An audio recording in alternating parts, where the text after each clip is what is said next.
Our business meeting for September 24th, 2024. The time is 2 p.m.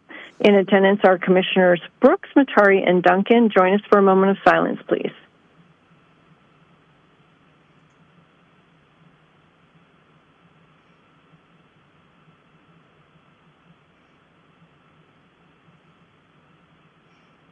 All right, and Commissioner Brooks, would you lead us in the pledge? Absolutely. I pledge allegiance to the flag of the United States of America and to the republic for which it stands, one nation, under God, indivisible, with liberty and justice for all. All right, thank you. Are there changes to the agenda? All right, public comment. And Bill, you're going to have to be my eyes. Nope, no public comment. Okay, I would take a motion for meeting minutes. I move that we approve meeting minutes, items 1 through 4. I second the motion. Bill Brooks. Aye. Commissioner Matari. Aye. Chair Duncan. Aye. And consent calendar. I move that we approve the consent calendar, items 5 through 13. I second the motion. Bill Brooks. Aye. Commissioner Matari. Aye. Chair Duncan. Aye. Payables. I move that we approve payables September 16 through 20, 2024 in the amount of $1,846,155.26 and jury panel payments in the amount of $639.70. I second the motion. Bill Brooks. Aye. Commissioner Matari. Aye. Chair Duncan. Aye. Item 15, board approval request, and this is our ICRMP liability renewal for fiscal year 25 and our human resources. Ms. Sweet, are you there? Yes, I am. So good afternoon, Commissioners. For the record, Cecilia Sweet, Senior HR Generalist. We are requesting approval of the county's ICRMP liability insurance policy for fiscal year 2025. I have included the county policy schedules and the summary of changes. The county's fiscal year 2025 will be $1,251,849, with the first half of the payment due on October 1st and the second on April 1st of 2025. So the most notable changes in our policy is last year we had a $7,000 deductible on most vehicle and property damage and loss. And so for fiscal 2025, the property damage deductible has increased from $7,000 to $10,000, but those are the least amount of our claims. And then our vehicle and mobile equipment physical damage deductible has decreased from $7,000 to $1,500 per claim. So, and that's the vast majority of all of our claims. All right, questions, motion? We're including April and October. In the motion that we need to make a payment in April, in October and April. Okay. Split the payment. All right. I move that we approve the request to pay the ICRMP liability renewal for FY 2025, where we make a payment in October of 2024 and a second payment in April of 2025. I second the motion. Bill Brooks. Aye. Commissioner Matari. Aye. Chair Duncan. Aye. Item 16, Precinct Central Electronic Pullback System Support and License Maintenance Agreement for 2024. And these are going to be FY25 funds. Tenex Software Solutions is the vendor with our elections. And Manager Asa Gray, please. Good afternoon, Commissioners. Asa Gray for the record. Before you today is a new contract with Tenex Software Solutions. Our existing contract with them that originated in 2020 expires September 30th of this year. This would be a new contract that would start October 1st of this year and continue, of course, with the requisite non-appropriation clause through September 30th, 2028. The main differences between the contract we were on and this new one are, first off, we have now purchased 54 additional e-poll books per board's approval, which will be part of this contract billing starting on October 1st, 2025, as year one was included with the purchase. And then additionally, the per e-poll book cost has increased to $135 per e-poll book per year. I believe the previous one, it was either 120 or 125. I apologize for not having that number off the top of my head. But if there are any questions, the first year, which would be fiscal year 25, is $24,300. And then the subsequent years, which of course will come back before you for approval, would each be $31,590. All right, any questions or motion? I move that we approve Precinct Central Electronic Poll Book System Support and License Maintenance Agreement 2024 and FY 2025 funds with Tenex Software Solutions, Inc. and the Elections Department.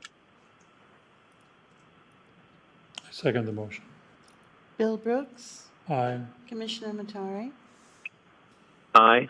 Chair Duncan. Aye.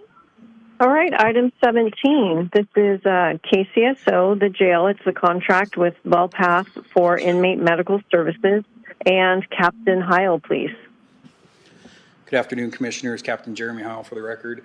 I'm here to present you the contract between Kootenai County and Wellpath for inmate medical services for 1 year starting October 1st, 2024 through 9/30 of 2025, and will continue successive 1 year terms until terminated.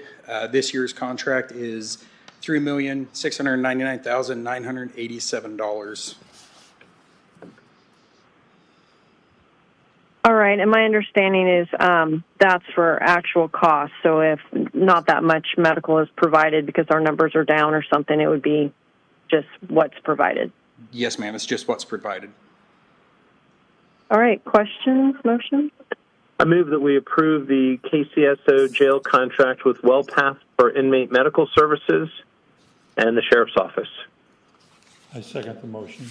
Bill Brooks, Aye. Commissioner Matari, Aye. Chair Duncan. Aye. Thank you, Item Commissioners. 18, financial budget. This is for emergency communication officer retention bonuses, and our 911 department is Lieutenant Howard in the audience. Good afternoon, Commissioners. Lieutenant Jeff Howard with Kootenai County Sheriff's Office for the record. I'm before you today requesting that we continue the retention bonuses for the emergency communications officers at the 911 center. The total cost of $261,640. That is budget neutral per the Auditor's Department from the salary savings from our vacant positions. All right, questions, comments? Well, we're in this state of flux here where people are resigning and we're hiring at the same time. And as they resign, it actually affects our ability to hire and train at a faster rate. So I think anything that we can do to kind of keep these people with us, I think is prudent at this point, because it takes a long time to get somebody up to speed and a very short time for them to resign. So I'm okay with continuing this out. All right. Do we have to approve the whole year, or can we look at this quarterly? Yeah, I don't have an issue with that. Right now, we've already lost, just in the last month, we've lost a trainer, which is making it even more difficult for us not only to staff our shifts, but to quickly train new employees. And I'm worried that given past trends, that as more shifts are added, we're going to have a harder time filling shifts and more people are going to seek other opportunities outside the agency. I do have a question now. We have that contract with that third party. Is there any way that they can help provide relief? So, because from my understanding, some of the people who are resigning because the hours are just too crushing as far as the demands of the position. And if there was a way where we could get people closer to 40 as opposed to the higher number that they're working right now, by utilizing this third-party company, could that make a difference? I'm currently looking at several different options. That company particularly wasn't trained on our system as it was originally proposed to us when we got into that contract. I'm actively looking for different opportunities for us to get additional staff in there at a part-time basis as much as I can. It's just finding somebody or finding dispatchers who are trained on the system that we have, so it's not a bigger burden on those who are working, is somewhat difficult. Yeah. Okay. Well, and I just want to look at it quarterly. I don't want to just approve it today and ignore you guys. I just want to have the discussion. In my mind, I'll continue the bonuses all year, but I just want to at least look at it quarterly. Yeah. And, so motion. oh, sorry. I was just going to say quarterly or every 6 months, I don't see that being an issue, but it's going to take several months just for us to get somebody hired and trained at this point. Yeah, well, I think if anything, it's probably worth it just to sit down offline and try to maybe think of some ideas, whether that's, going to other agencies and trying to seek some part-time for people who are already trained, that any way that we can just provide relief to our full-time staff so they just don't have to bear this burden like this without really seeing an end in sight. So I'll make a motion. I move that we approve the Emergency Communication Officer retention bonuses with 911. I second the motion. Bill Brooks. Aye. Commissioner Matari. Aye. Chair Duncan. Aye. Item 19, board approval request, and this is an employee position maintenance, and I'm actually going to take this one. We had worked on some internal positions, and we just needed official paperwork for HR to continue the process. So there is one position that was under RMO Transit that will be retired, and then a new position number will be created under the prosecuting attorney, and the money was already budgeted in the A budget for FY25. Questions, motion. I move that we approve the request for the employee position maintenance with the auditor's office. I second the motion. Bill Brooks. Aye. Commissioner Matari. Aye. Chair Duncan. Aye. All right, item 20, board approval request, and all we're doing is ratifying the tax year 2024 L1 approval from Friday, September 24th. We did have a agenda item issue, and so we just wanted to get it back in front of the public for ratification. And Ms. Hildreth, I don't know that if you have anything to add, you may do so. She says no. All right, motion. I move that we approve the request to ratify TY 2024 L1 from September 20th, 2024 with the auditor's office. I second the motion. Bill Brooks. Aye.